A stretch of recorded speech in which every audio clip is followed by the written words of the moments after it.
Begin with the hands.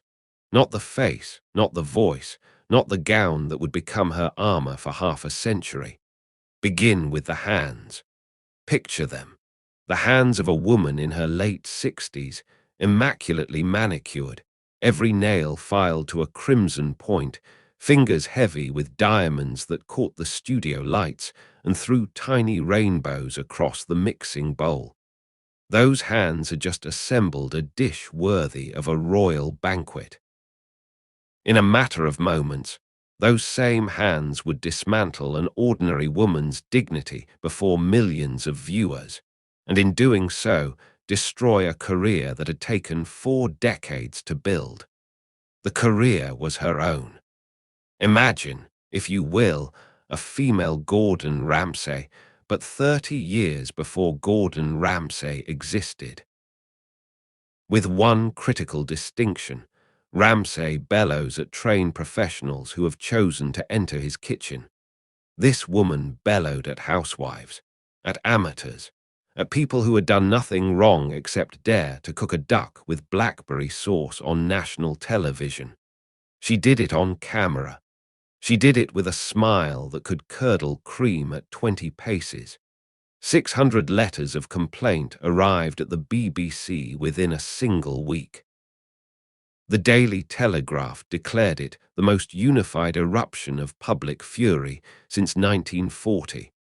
The broadcaster Esther Ranson would later describe her with 3 words that needed no elaboration: hell on wheels.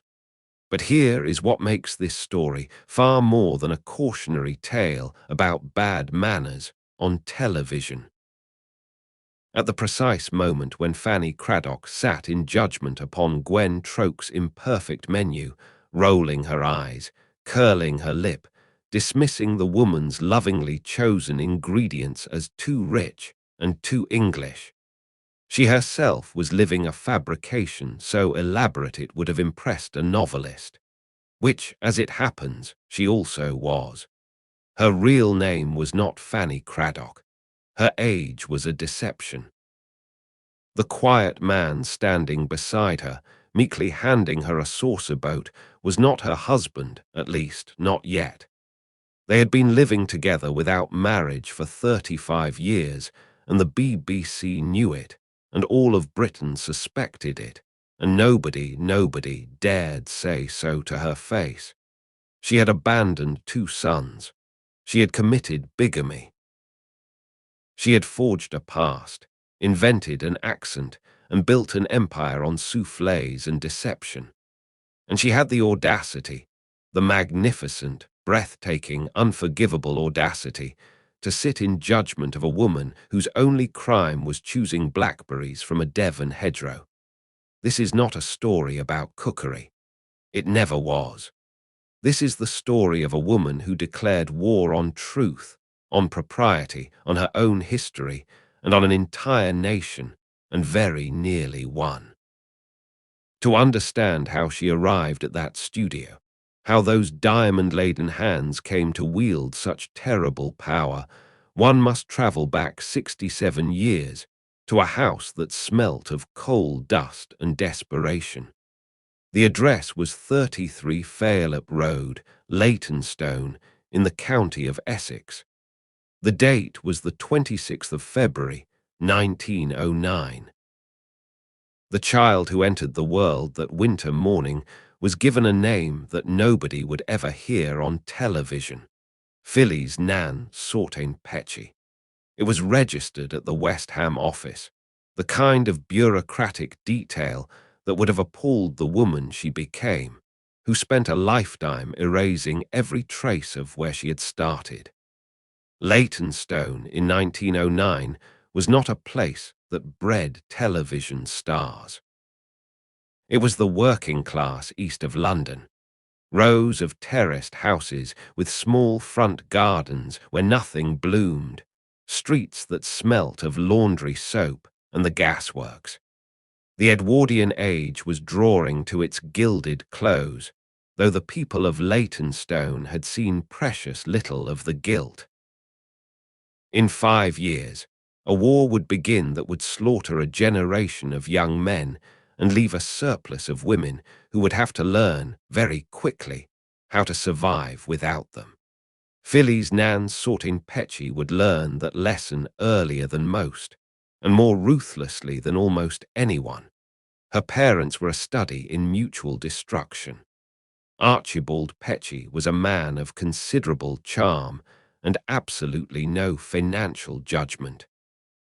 A gambler by temperament and a debtor by profession, he moved his family from address to address with the regularity of a man fleeing creditors, which is precisely what he was doing.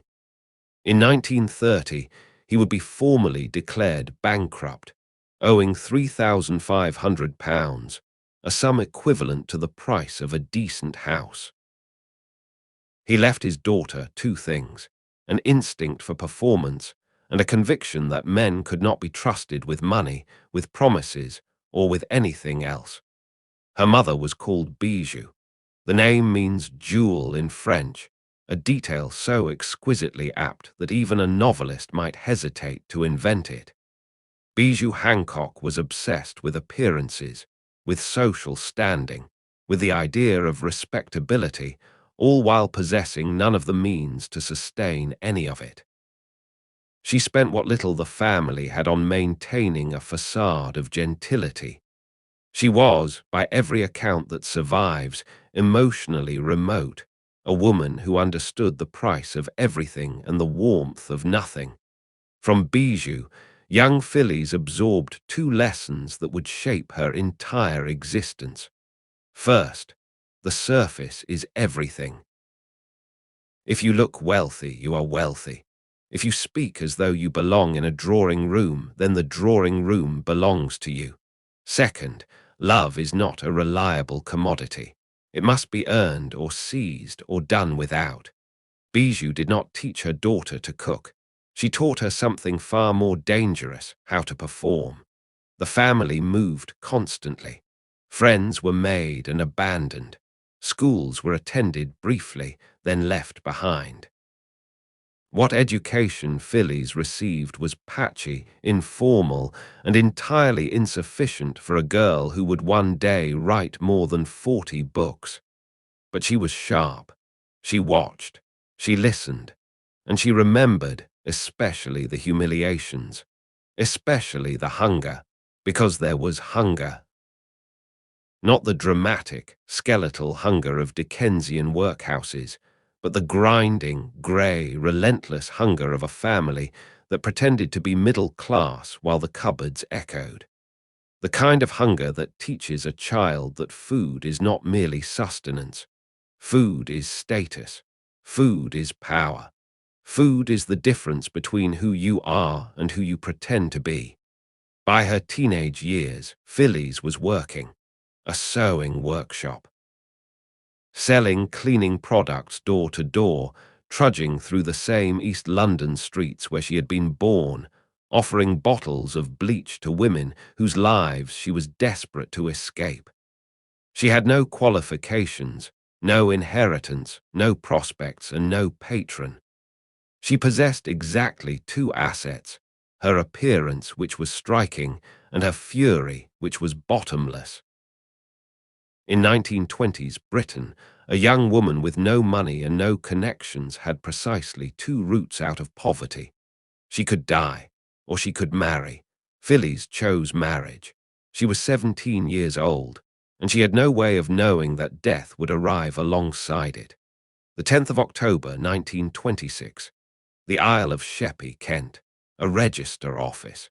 Phyllis Sorting Pechey became the wife of Sydney Arthur Vernon Evans, a pilot in the Royal Air Force. He was handsome in his uniform. She was pregnant. The ceremony was modest, the witnesses few.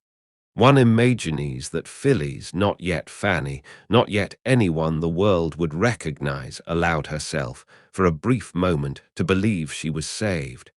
A husband with a steady income. A uniform that commanded respect. A child on the way. A future. She had 4 months to believe it. Then the future ended.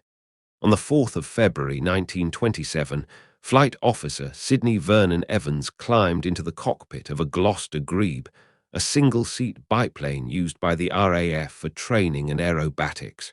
Something went wrong. The details vary depending on the source: mechanical failure, pilot error, a gust of wind at the wrong moment, but the outcome does not vary at all. The aircraft crashed. Sidney Evans was killed. His wife was 17 years old and heavily pregnant.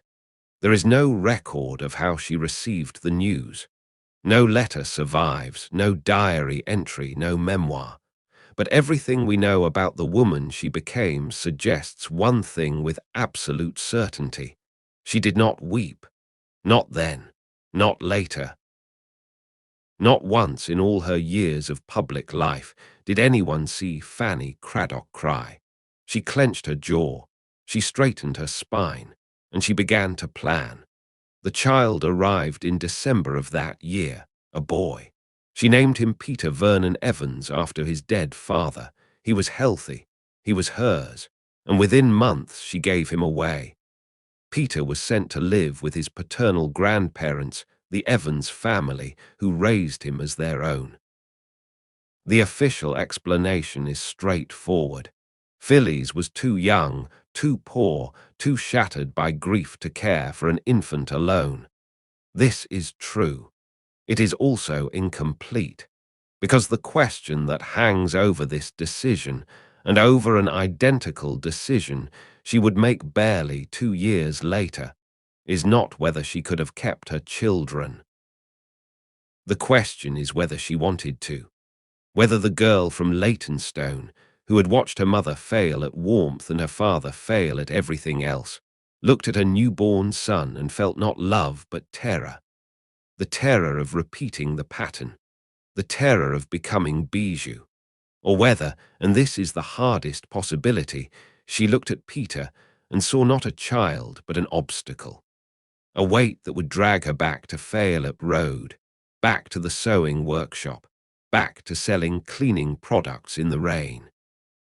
Whether she chose, with the cold clarity that would define her life, freedom over motherhood, we do not know. She never said. And the narrative will not presume to answer what the woman herself refused to explain. What we do know is what happened next. On the 23rd of July, 1928, in Norwich, Phyllis married again. She was 19. Her new husband was Arthur William Chapman, a man about whom history records remarkably little, as though he existed primarily as a name on a marriage certificate. The union disintegrated in less than a year. Arthur converted to Roman Catholicism and refused, on religious grounds, to grant a divorce. This refusal would last nearly half a century and would shape the entire architecture of the life that followed, a locked door behind which all her deceptions were forced to multiply. Before the marriage collapsed, a second son was born. Christopher Chapman arrived in September of 1929. He was raised by his father. He would not reconnect with his mother until he was an adult, and even then, no source describes those encounters as affectionate. 2 marriages, 2 sons, both abandoned. She was 20 years old. It would be simple to paint this as villainy. A cold woman who discarded her children like unwanted props from a stage set she had outgrown. But the truth resists simplicity. Postnatal depression was not diagnosed in the 1920s. It was not named, not recognized, not treated. A woman who could not bond with her infant was not ill, she was unnatural. And consider the model she inherited. Bijou occupied rooms without filling them, performed motherhood without inhabiting it. Her daughter had no template for what a mother was supposed to feel. She chose herself. It is the one constant in her entire life. In every crisis, at every crossroads, Phyllis Pechey chose herself. You may call it selfishness. You may call it survival. You may call it both, and you would be right on both counts. The years that followed the early 1930s are the most obscure of her life. She changed jobs frequently. She sold things. She endured. Somewhere in this fog of hardship, she began to write. Under various pseudonyms, she published fiction that drew heavily on the people she had known. In one novel, Scorpion's Suicide, the mother of a character named Gregory is described as loathsome. The word sits on the page like a slap. Literature was revenge. And revenge, for Phyllis Pechey, was a dish best served in print. By the time she turned 30, the ledger of her life read like a casualty report. 2 marriages, both wreckage. 2 children, both relinquished. A bankrupted father. An emotionally frozen mother. Not a single person in the world who loved her and whom she loved in return. Ahead lay a global war. And inside that war, waiting like a figure in the smoke, stood the man who would change everything. A quiet, gentle, hopelessly devoted man with a perpetual glass in his hand and a wife and 4 children he was about to leave behind. His name was Johnny Cradock, and he had no idea what was coming. The war began on the 3rd of September 1939. 23 days later, on the 26th of September, in the borough of Fulham, Phyllis Pechey committed a crime. She got married. The groom was Gregory Holdendye, a man whose chief contribution to history is the 8 weeks he spent as her husband. The ceremony was unremarkable. The witnesses were few. The paperwork was filed. And every word of it was fraudulent because Arthur William Chapman, her second husband, the Catholic who refused to grant a divorce, was alive and well and still, in the eyes of English law, entirely married to her. This was bigamy. It carried a prison sentence of up to 7 years. She did it anyway. One might ask how she managed it. The answer lies in the date. 3 weeks into a world war, with the country mobilizing, with government offices overwhelmed and clerks distracted by larger anxieties than verifying the marital history of a 30-year-old woman. Checking documents was a formality at best. Phyllis had always possessed an instinct for chaos. She understood that disorder was opportunity. Rules bend when the world is breaking. She had built her survival on exploiting the cracks, and the Second World War offered cracks wide enough to drive a lorry through. The marriage to Gregory lasted 8 weeks, perhaps less. It vanished so quickly that it might never have happened at all, were it not for the register entry that proves it did. By early 1940, Phyllis had encountered the man who would define the next 47 years of her existence. His name was John Whitby Cradock. Everyone called him Johnny. The precise circumstances of their meeting are lost.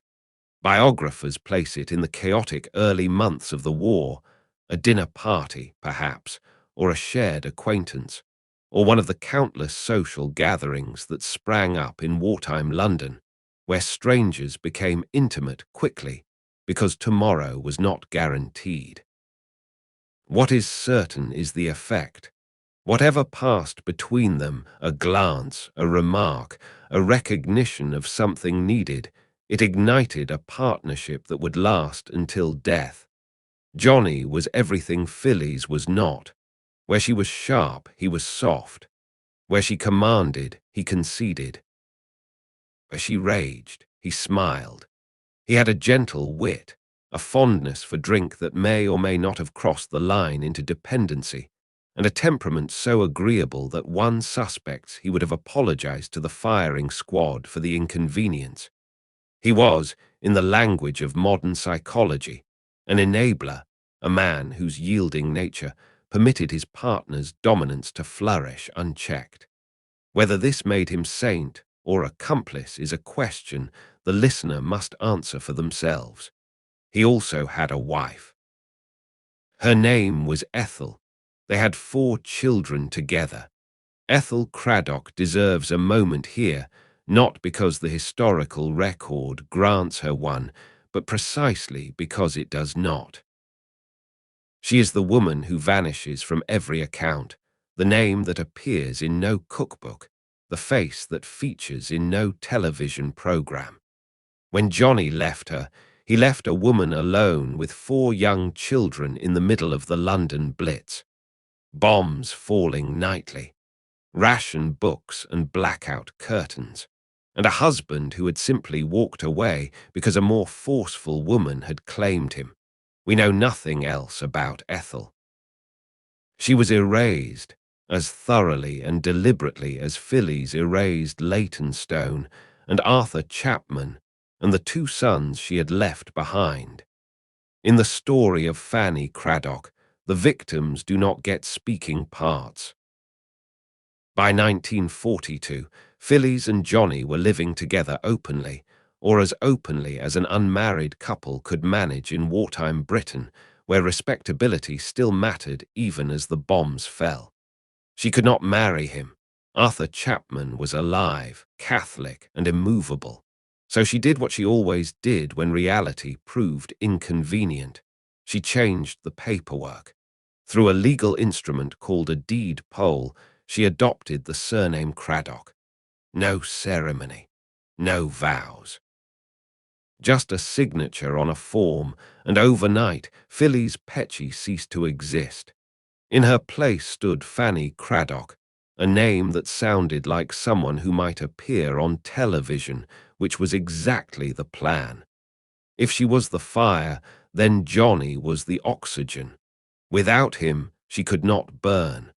This is why she never released him. What is documented, confirmed by colleagues, acquaintances, and the unblinking eye of multiple television cameras, is the nature of their dynamic. She dominated, he submitted. She criticized his cooking, his timing, his plating, his posture. She pushed his hands away from pans. She corrected him mid-sentence. She treated him, in public and reportedly in private, with a casual contempt that would today provoke intervention from concerned bystanders. He smiled. He always smiled.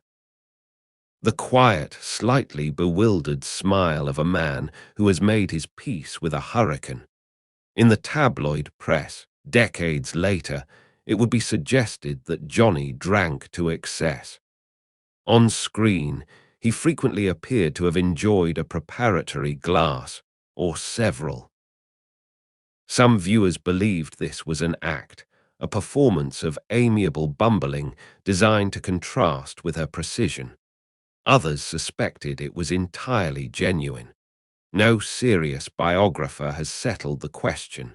What can be said is this: if Johnny Cradock drank, he had reason. Around them, London burned. The Blitz reshaped not merely buildings and streets, but the way an entire nation thought about food. Ration books governed every purchase. A few ounces of bacon per week, a scraping of butter, 1 egg if you were fortunate, none if you were not.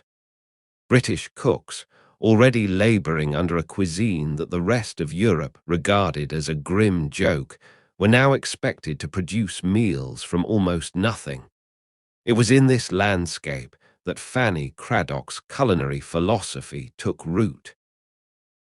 Not the recipes themselves, those would come later, lavish and impractical and magnificent, but the underlying conviction that food was not merely fuel, that even in rationing, even when the cupboard held nothing but powdered egg and hope, a meal could be beautiful, that making something lovely in an ugly world was itself a form of resistance.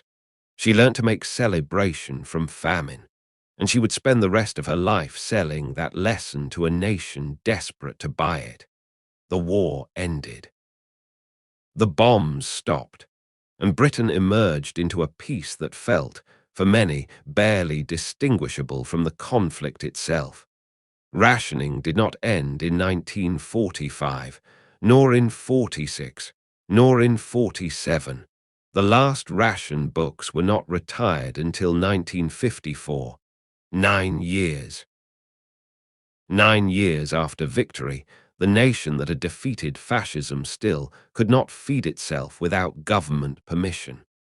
British cuisine sank to its nadir: boiled cabbage, grey mince, watery stew, and on Sundays, if one was fortunate, a scrap of roast meat with potatoes boiled until they surrendered. Into this landscape of culinary despair walked Fanny Cradock, wearing a ball gown and carrying a whisk. She did not teach Britain to cook. That is the common description, and it is wrong. What she taught was something more radical. In a country where butter was measured in ounces and eggs were counted like coins, she whipped cream and proclaimed that life could be beautiful. She piped rosettes onto cakes while the nation queued for margarine. She spoke of sauces and soufflés with the passion of a woman describing paradise to prisoners, and millions believed her. They had to. The alternative, accepting that greyness was permanent, was unbearable. The vehicle for this evangelism was, initially, the printed word. She and Johnny began writing a cookery column for the Daily Telegraph under the pseudonym Bon Viveur. The name was a masterstroke. Two people who could barely afford a decent meal, writing about good living for a readership that could afford even less. The column was a success. Readers did not know that Bon Viveur was a couple or that the couple was unmarried.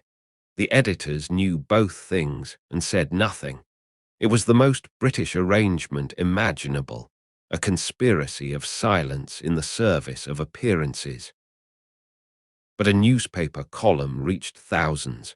Television reached millions. And television in the early 1950s was waiting for her.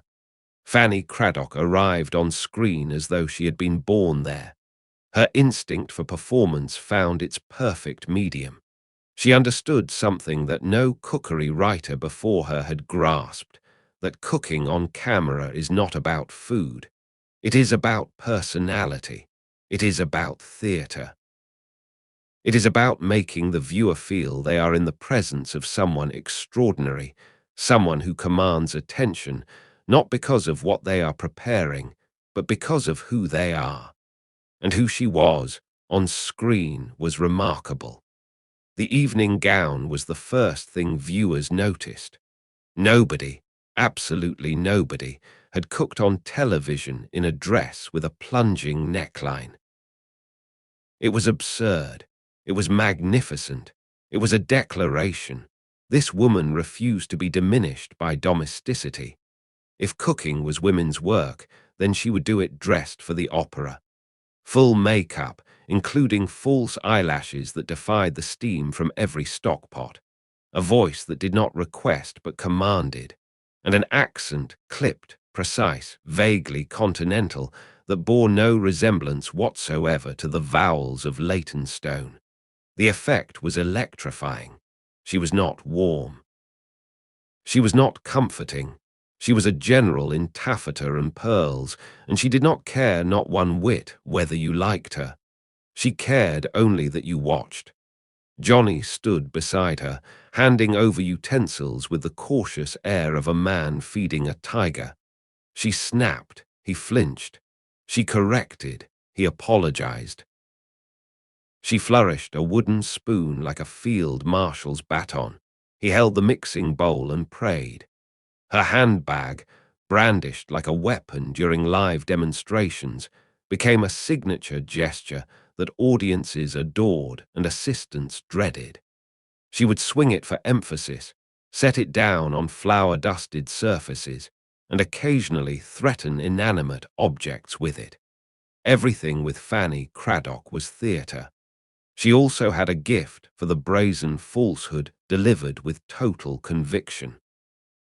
During one broadcast, she referred to something called a quarter bucket and attributed it, with magnificent confidence, to professional kitchens in Chicago. No such term existed.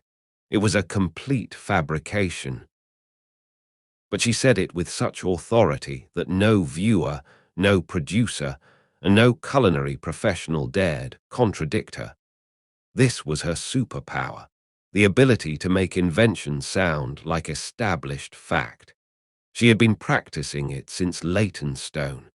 In the Christmas specials, which became annual events, eagerly anticipated by millions, her brandy butter demonstrations transformed into one-woman theatrical productions.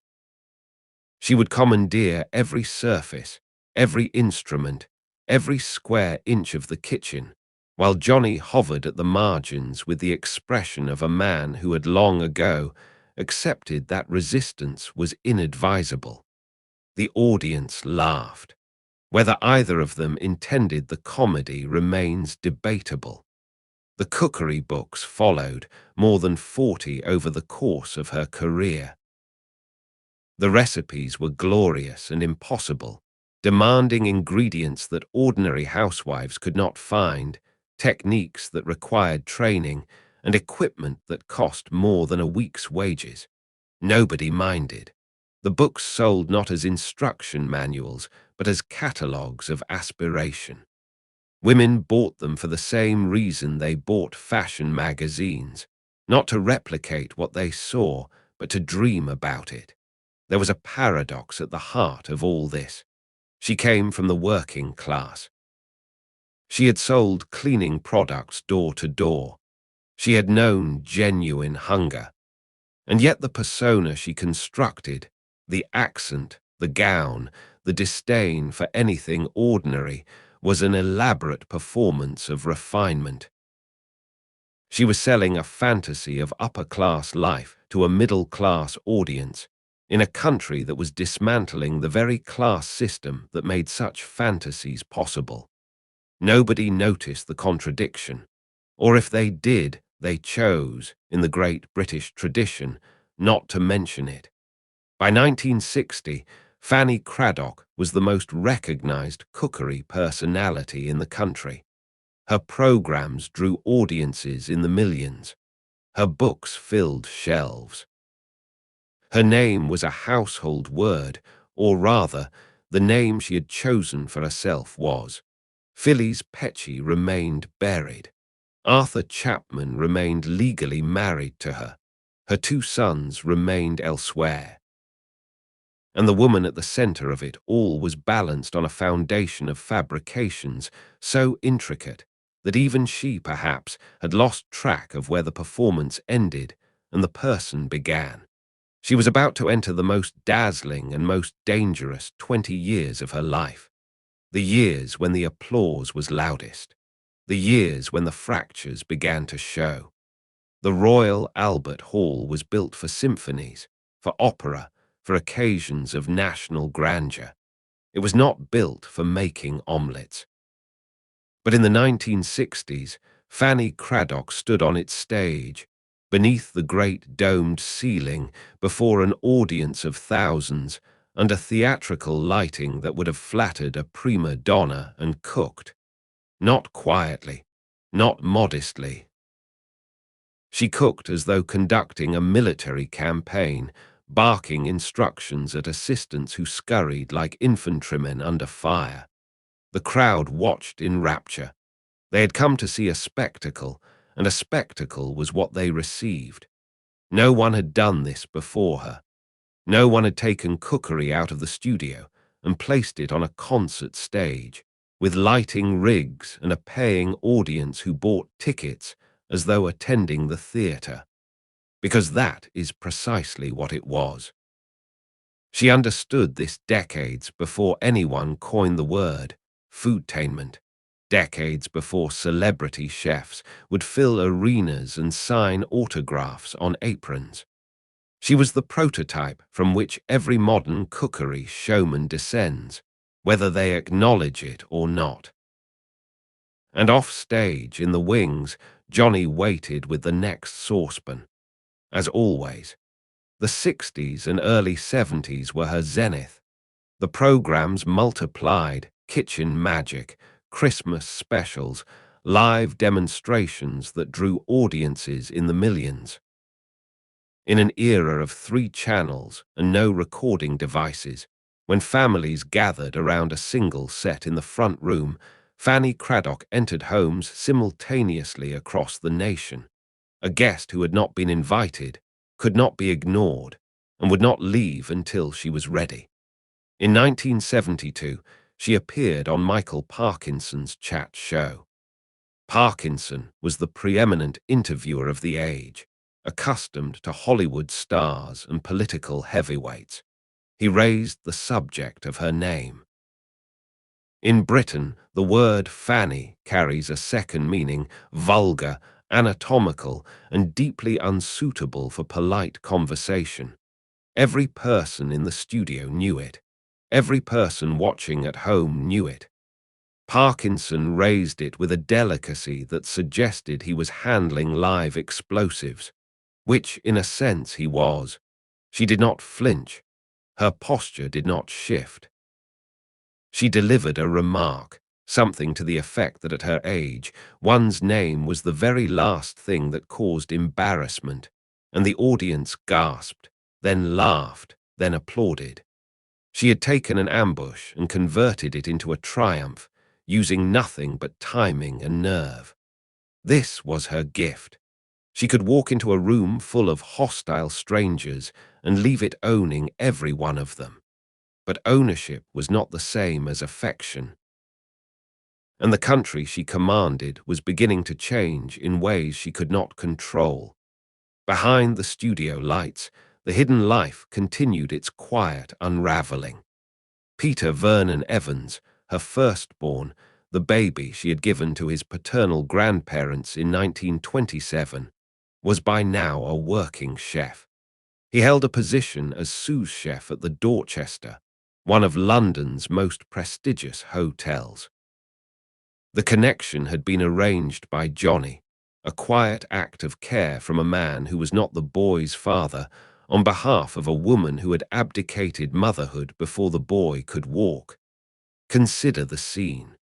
Peter stands at his station in the Dorchester kitchen, preparing a dish he first encountered on television, in a program hosted by his own mother. The mother who left him as an infant. She is a star. He is anonymous. They share a surname, Evans, that she discarded decades ago. Neither speaks publicly about the other. Christopher Chapman, the second son, had reconnected with his mother as an adult. The details remain elusive. No memoir records them. No interview illuminates them. What can be said is that no source, not a single biography, not a single newspaper profile, describes the relationship as warm. Warmth did not belong in her vocabulary. It was too soft, too yielding, too much like surrender. 40 cookery books, hundreds of television episodes, thousands of recipes. Not one was written for her own children. Meanwhile, the culture was shifting beneath her stiletto heels. The 1970s arrived like a demolition ball. Miners struck. The government imposed a 3-day working week. Electricity was rationed. Britain was angry, exhausted, and in no mood for a woman in finery explaining how to prepare lobster thermidor. New voices emerged. Delia Smith, young, approachable, reassuring, appeared on the BBC with recipes that ordinary people could actually follow. Where Fanny commanded, Delia encouraged. Where Fanny judged, Delia forgave. The contrast was devastating. It was not that Delia was better. It was that she was kinder. And kindness, it turned out, was what the audience had been craving all along. The woman who had built her career on dominance could not soften. Softness had never been available to her. The girl from Leytonstone, the widow at 17, the woman who had clawed her way from nothing through sheer force of will, she did not know how to be gentle. Gentleness was a luxury, like the ingredients in her recipes, aspirational, beautiful, and ultimately out of reach. The makeup grew heavier, the voice grew sharper, the performances grew more brittle. Johnny, beside her, seemed to recede, quieter, slower, more ghostly with each passing year. They were two aging performers in a show that the audience was leaving, and neither knew how to bring down the curtain. She felt the ground shifting, but Fanny Cradock did not retreat. She attacked, even when attacking was the worst possible strategy, especially then. The program was called The Big Time. It aired on BBC television in 1976. The format was simple and, in theory, heartwarming. Ordinary members of the public were given the opportunity to fulfill a lifelong dream. A factory worker might conduct an orchestra. A pub singer might perform at a concert hall. The idea was transformation, the small made large, the amateur given a moment of glory. Gwen Troke was a housewife from Devon. Her dream was straightforward. She wanted to prepare a grand dinner, a proper formal meal, the kind of thing she had never had occasion to cook in her modest kitchen. The BBC selected her. The producers assembled their resources. And then, with a decision that would haunt the corporation for decades, they invited Fanny Cradock to serve as mentor. One word, mentor. It meant guide. It meant supporter. It meant a generous elder helping a nervous beginner achieve her best. It did not mean executioner, but no one, apparently, had explained this distinction. Gwen had prepared her menu with care. A seafood starter, followed by roast duck with a bramble sauce, bramble being the country word for blackberry, the fruit that grew wild in the hedgerows of Devon, the fruit that Gwen had picked herself, the fruit that tasted of home and childhood and everything real about her cooking. It was not haute cuisine. It was not intended to be. It was a Devon woman's idea of a feast, assembled from ingredients she knew and loved, rooted in the landscape where she lived. She arrived at the studio nervous, excited, clutching her handwritten menu. She smiled at the cameras. She smiled at the crew. She smiled at Fanny Cradock. Fanny did not smile back. What followed has been described as the most publicly destructive minutes in the history of British culinary television. It unfolded slowly, methodically, with the awful inevitability of a car crash witnessed from the roadside. Fanny examined the menu. A pause. The studio seemed to contract. She rolled her eyes. The movement was slight, a flicker, but on screen it detonated like a bomb. A grimace followed. Not broad, not theatrical. Worse. The grimace of someone encountering something they find distasteful but are too well bred to name. Contempt wearing the mask of restraint. Then the words came. Too rich. 2 syllables, delivered with the precision of a surgeon inserting a blade. Too English. As though Englishness itself were a diagnosis. As though being English, in England, on English television, in a program celebrating English people, required apology and correction. And this, from a woman born in Leytonstone who had spent 40 years pretending to be anything but English. She proposed changes. The bramble sauce, the blackberry sauce, the heart of the menu, the ingredient that connected Gwen's cooking to her life, should be replaced with a sorbet, something lighter, something French. Something that had nothing to do with Devon hedgerows or childhood memories or anything that made Gwen's food her own. With a wave of her hand and a swing of her handbag, she erased the only element that made the meal personal. Gwen stood beside her. She smiled. She nodded. She said nothing. She wore the expression of a person who does not yet understand that they are being struck, who feels the impact but has not yet connected it to violence. The cameras recorded everything. Fanny's face, imperious, dismissive, faintly amused by the inadequacy of the creature beside her. Gwen's face, bewildered, diminishing, trying to hold together a smile that was crumbling from the inside. Millions watched. And millions felt the same thing at the same moment, with a unanimity that astonished even the BBC. Fury. The letters began arriving the next morning, 600 within a week. The Daily Telegraph described the public response as the most unified expression of national wrath since 1940, the year when Britain was being bombed by the Luftwaffe. Fanny Cradock had achieved something remarkable. She had united the country more effectively than Hitler. Esther Ranson captured the verdict in 3 words. She was hell on wheels. The BBC terminated her contract. The door closed. It would never reopen. Why did she do it? This is the question that survives the decades, that outlasts the recipes and the ratings and the gowns. Why did a woman with 40 years of experience commit an act of professional self-destruction so complete that it defies rational explanation? There are explanations, though none is sufficient alone. Taken together, they form something approaching understanding. Arrogance. She had been doing this for decades, belittling others, asserting dominance, confusing cruelty with authority. The difference was that this time the camera caught the audience's revulsion.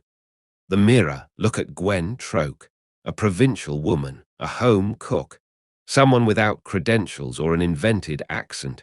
This was Phyllis Pechey. This was the girl from Leytonstone. In Gwen, she saw her own past and she could not bear the sight. She attacked the reflection because she could not destroy the original. Panic. The world had changed. Younger cooks were rising. Her relevance was fading. In desperation, she reached for the only tool she had ever trusted, dominance. If she could not inspire admiration, she would compel submission. The inheritance of Bijou. A mother who was cold taught a daughter to be colder. The pattern was set in childhood, reinforced by decades of practice, and by 1976 it was as fixed as bone. And the darkest explanation, she knew exactly what she was doing. Scandal was preferable to irrelevance. The girl who grew up invisible would rather be despised than overlooked. Any attention, even the fury of an entire nation, was better than silence. Perhaps all 5 are true. Perhaps they operated simultaneously, layered one upon the other. Perhaps even she did not know which motive was uppermost. Perhaps the great performer had lost track of where the act ended and the compulsion began. What happened to Gwen Troke is the footnote that history composed with a wry smile. The woman who had been publicly savaged was approached by publishers. She wrote a cookery book. It sold. She became a local celebrity.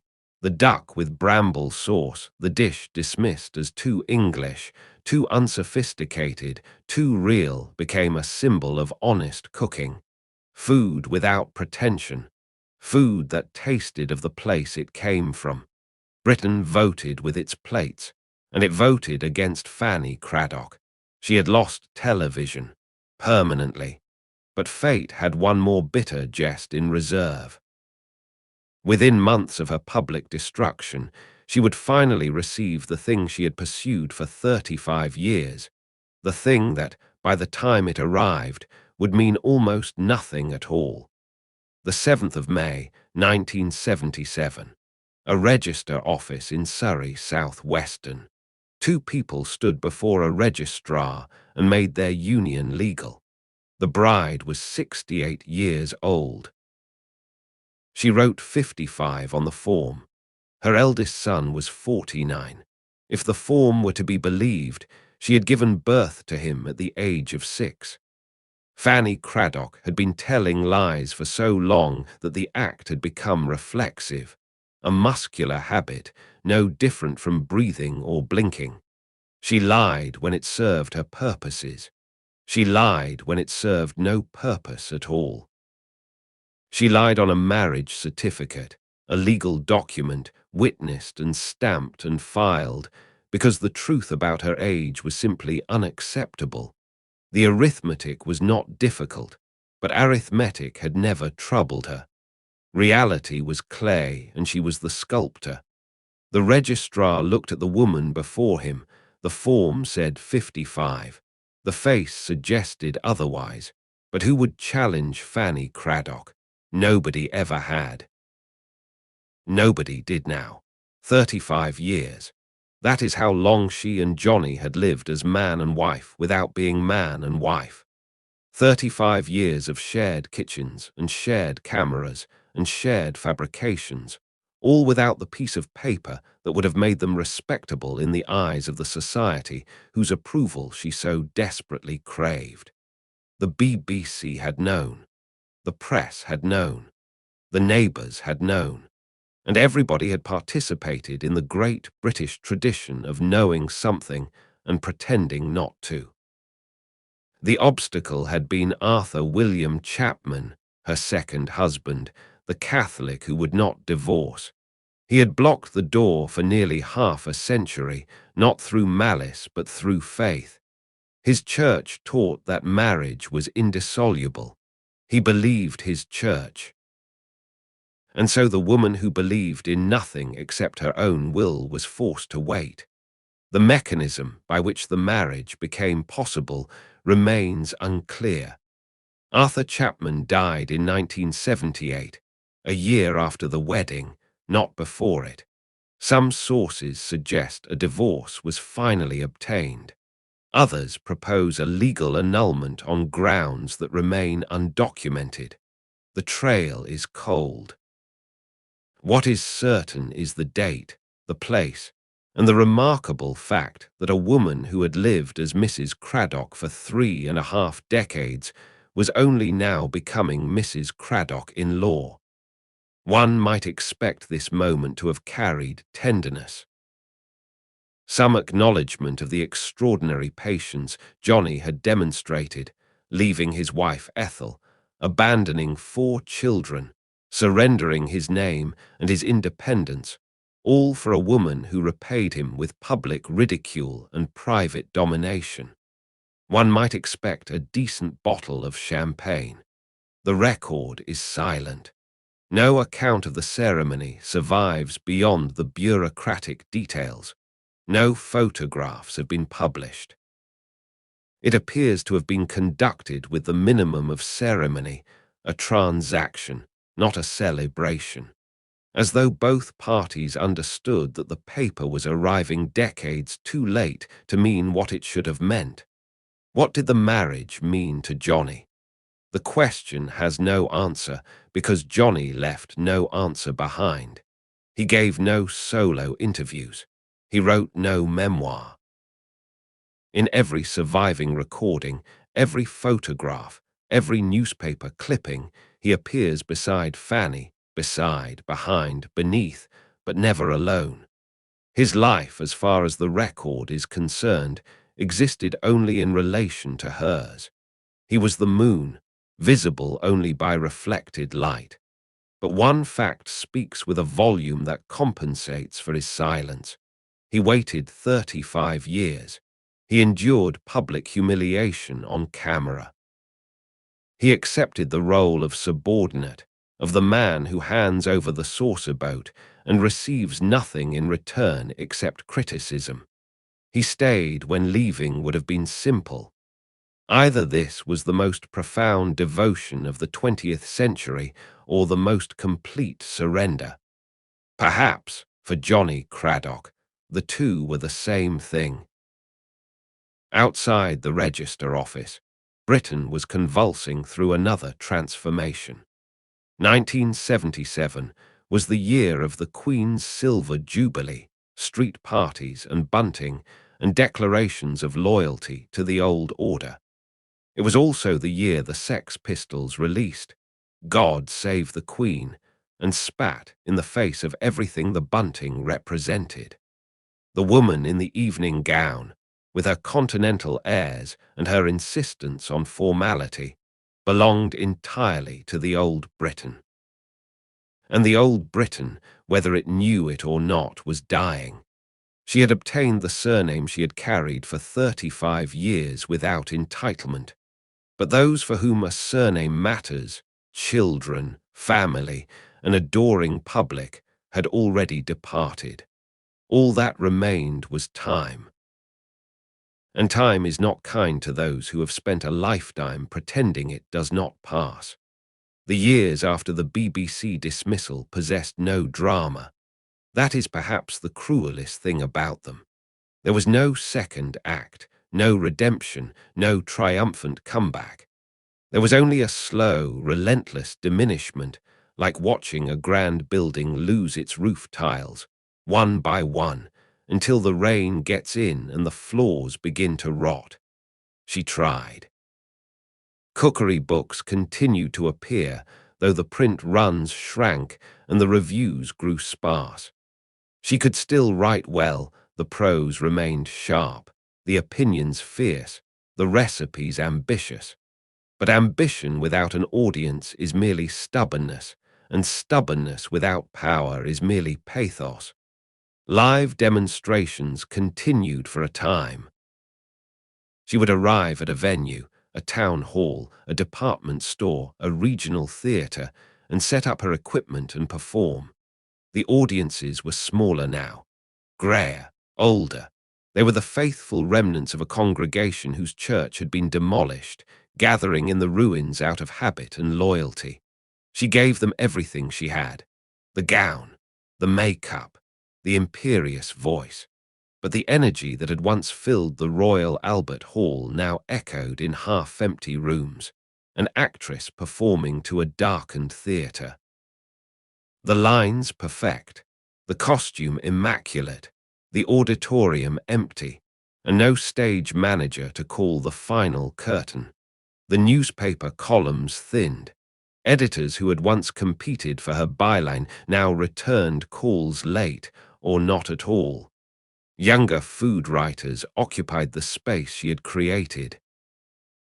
They were her professional children, inheritors of the genre she had invented, and like many children, they had no particular interest in acknowledging the parent. It was during these diminishing years that the tabloid press began circulating rumors about dependency. Allusions appeared, never quite allegations, never quite substantiated, to a reliance on stimulants, on alcohol, on the chemical props that sustain a performer when the performance has outlasted its welcome. Serious biographers, including Clive Ellis, whose account remains the most thorough study of her life, found no evidence to support these claims. The Oxford Dictionary of National Biography makes no mention of them. They belong most probably to the category of assumptions that the public makes when a famous person falls. She must have been on something. The truth is frequently simpler and more terrible than any substance. She was alone. She was irrelevant. And for a woman who had built her entire identity on being watched, irrelevance was a poison more devastating than anything a pharmacy could provide. Then Johnny died. The 30th of January, 1987. John Whitby Cradock. Approximately 83 years old. For Fanny, the loss was something beyond grief, though whether she experienced grief in the conventional sense is impossible to know, since she had spent a lifetime refusing to exhibit vulnerability in any form. What she lost was not merely a companion. She lost the only witness, the only person who had been present for the entire performance, from the wartime beginning to the ignominious end.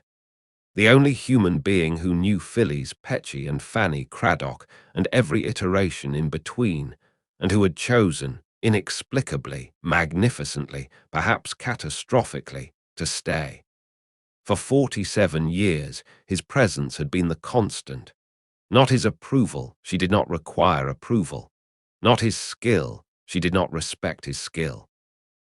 His presence, the simple, physical, irreducible fact of another human being in the room, someone to command, someone to correct, someone whose quiet breathing filled the silence of a kitchen that would otherwise have contained only the sound of her own voice, echoing back, unanswered.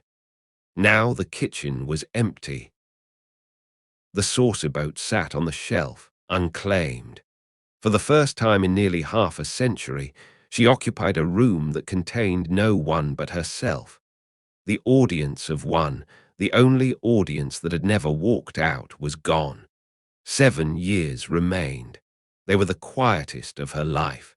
She moved to Hailsham, a market town in East Sussex, far enough from the coast to avoid the day trippers, close enough to catch the salt in the air on a clear morning. It was the kind of place where people went to be quiet, which was precisely the last thing Fanny Cradock had ever wanted to be.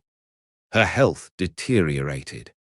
Cerebrovascular problems, the slow, grinding failure of blood vessels in the brain, eroded her capacities month by month. Whether this progressed to full dementia is not documented, but the medical trajectory is well established.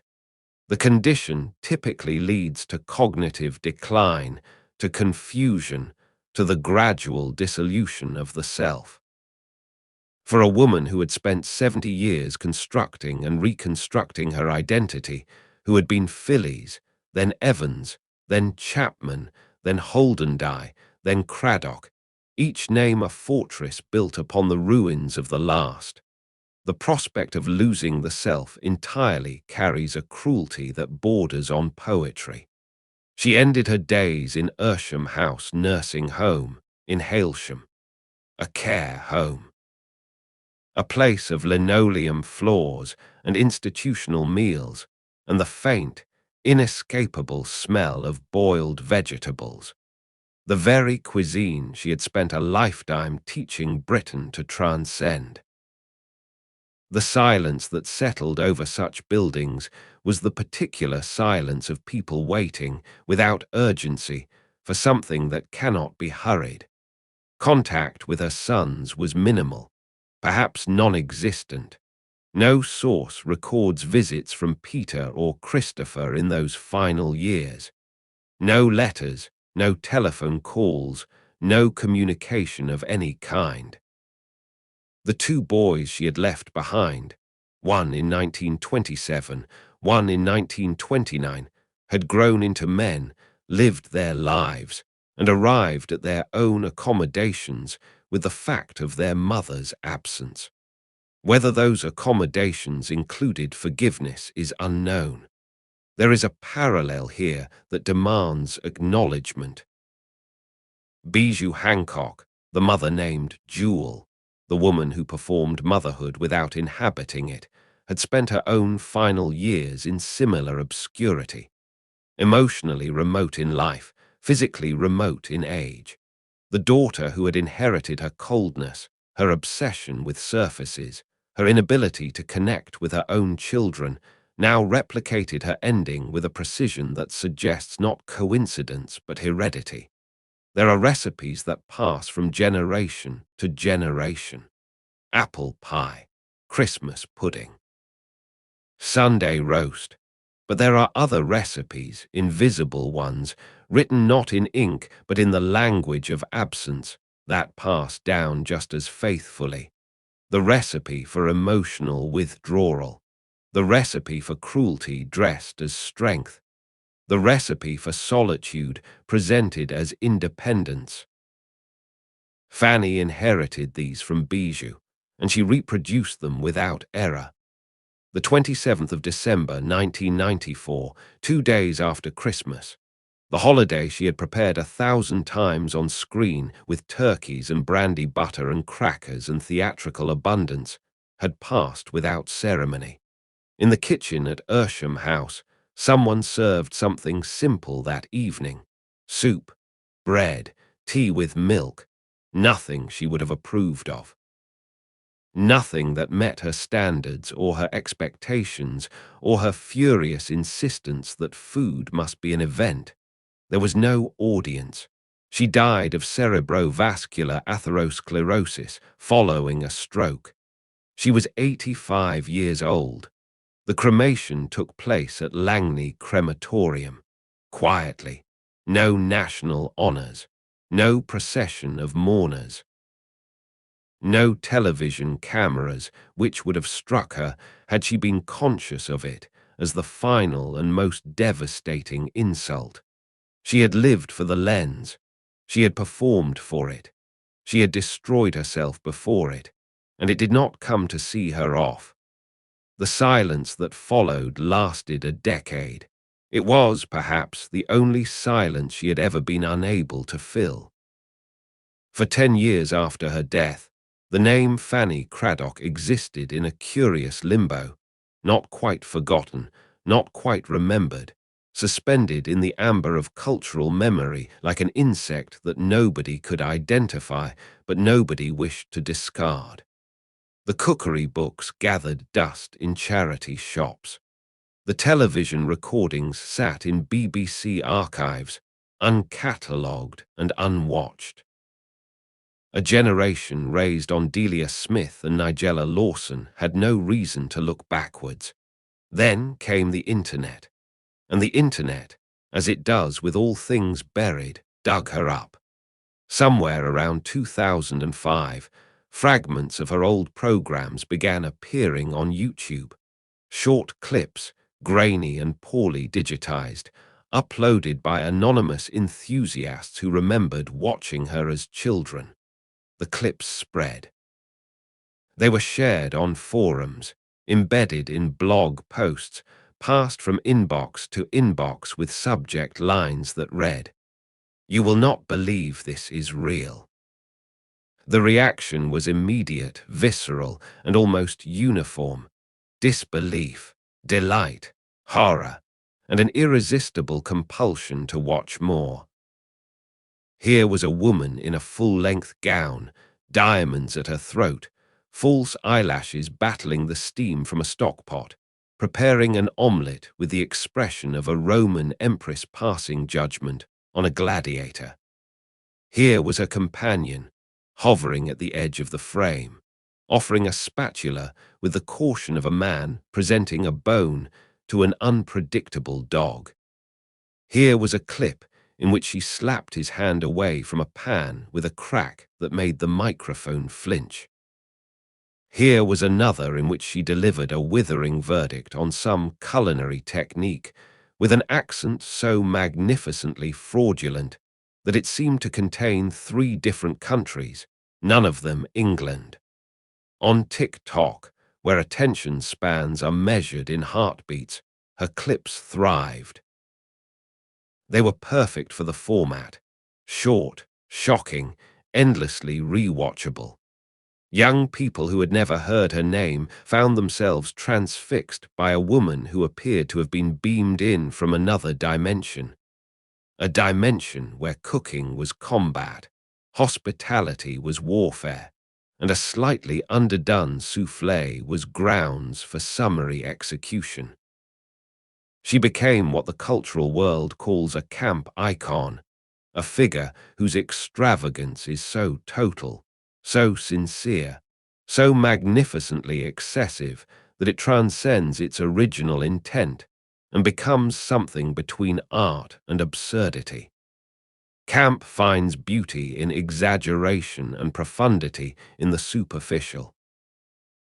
Fanny Cradock, who had been deadly serious about everything she ever did, and who had presented herself with an extravagance that would have embarrassed an opera soprano, was its incarnation. She had not intended to be. She would have been appalled. But intention, in matters of legacy, is irrelevant. The audience decides what you were, and the audience of the 21st century decided she was glorious, terrible, and absolutely hilarious. This resurrection carried its own bitter irony. She had wanted to be respected. She was being laughed at. She had wanted authority. She was being treated as entertainment. She had spent her life demanding that people take her seriously, and posterity turned her into a meme. And yet, beneath the laughter, beneath the compilations and the incredulous threads, something more substantial persisted. Because the fact remained and remains that Fanny Cradock invented something, not a recipe. Recipes are forgotten, not a technique. Techniques are superseded. She invented a format. She invented the idea, so obvious in retrospect that it seems impossible anyone had to invent it, that a kitchen could be a stage, a cook could be a star, and the preparation of a meal could be transformed into a spectacle worthy of millions. Before her, cookery on television was instructional, a woman in a sensible pinafore explaining cottage pie. After her, it was theatrical, a personality, a performance, a narrative with heroes and villains and dramatic tension, and ideally, flames. Every modern cookery program carries her inheritance. This is not metaphor. It is structural fact. Gordon Ramsay inherited her fury, her intolerance, her conviction that mediocrity is a personal insult. The difference, and it is significant, is that Ramsay directs his rage at professionals who have chosen to compete. Fanny directed hers at amateurs who had done nothing to deserve it. MasterChef, with its dramatic lighting and elimination rounds, and judges who taste with the gravity of Old Testament prophets, descends from a woman who understood, half a century before the format existed, that watching someone cook is mundane, but watching someone be judged is riveting. And Delia Smith, steady, reliable, beloved Delia, represents the most complete repudiation of everything Fanny stood for. Delia proved that the audience did not need to be dazzled. It needed to be reassured. Reassurance was the one thing Fanny could never provide, because she had never received it herself. Every time a viewer switches on a cookery program, any program, on any channel, in any country, they are watching a world she built. She left no recipes worth repeating. She left something larger, the architecture of an entire genre. The audience owes her a debt it does not wish to pay. She would not have expected payment. Gratitude was never part of her recipe. There is one final detail. Small, almost trivial, easily missed.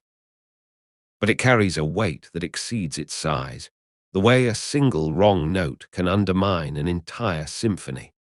At 33 Fairlop Road, Leytonstone, the house where Phyllis Pechey was born on the 26th of February 1909, a memorial plaque has been erected.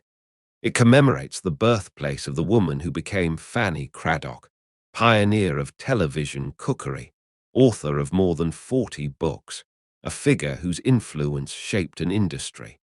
The plaque reads Cradock. With 2 Ds, it is wrong. The name is misspelt. On the one permanent, physical, carved-in-stone memorial to her existence, somebody got her name wrong. One could dismiss this as a clerical error. But in the context of a life built entirely on the manipulation of names, a life in which the bearer changed hers 4 times, invented an accent to match, lied about her age on legal documents, and spent half a century as a woman who technically did not exist. The misspelling acquires a resonance that feels less like accident and more like verdict. As though reality itself, exhausted by decades of being overwritten and contradicted and bent to fit a narrative it had never agreed to, finally took its small, quiet, permanent revenge. She spent a lifetime rewriting the facts, In the end, the facts rewrote her. But facts, as she understood better than most, are not the whole story. They are ingredients necessary but insufficient. What matters is what you make of them, how you combine them, how you present them, whether the result nourishes or merely impresses. And so, as this narrative reaches its close, it seems fitting to offer one final recipe, not for a dish, not for a soufflé or a sauce or a brandy butter presented with theatrical flourish, a recipe for something less tangible and more enduring. Take one hungry childhood. Add a mother who could not love and a father who could not stay. Mix with war any war. There were enough of them. Add beauty just sufficient to be weaponized, but never enough to feel safe. Beat until the texture reaches fury. Garnish with deception. Present in full regalia. Serve cold. The question that remains, the question that has hovered over this narrative since its opening image of diamond-studded hands, is not whether Fanny Cradock was a villain or a victim. It is whether the distinction matters. She abandoned 2 infant sons. She destroyed another woman's family by taking Johnny from Ethel and 4 children. She committed bigamy. She deceived the public for the better part of half a century. And she humiliated a blameless woman on national television for the crime of cooking a duck with blackberry sauce. A sauce made from fruit picked in a hedgerow. A sauce that tasted of home. A sauce that contained more honesty in a single spoonful than Fanny Cradock had managed in 85 years. She was also born to parents who could not provide, not financially, not emotionally. She was widowed at 17, pregnant and penniless. She came of age in a society that offered women 2 roles, wife or nothing, and refused both, constructing a third option through ferocity alone. She was never taught kindness. She was never shown tenderness. She was never given the tools to build the things she lacked, and so she built what she could. A career, a persona, a fortress behind whose walls the frightened girl could hide. The answer is that she was both, simultaneously, constantly. The villain and the victim cohabited, 2 tenants in the same body, sharing the same gown, wielding the same whisk, producing the same magnificent, monstrous, unforgettable performance. On the 27th of December 1994, 2 days after Christmas, in a nursing home in East Sussex, a woman closed her eyes. She was 85. She had been famous. She had been forgotten. She had been despised and admired and pitied and feared, and in the final reckoning profoundly alone. Somewhere in the building, someone was preparing the evening meal.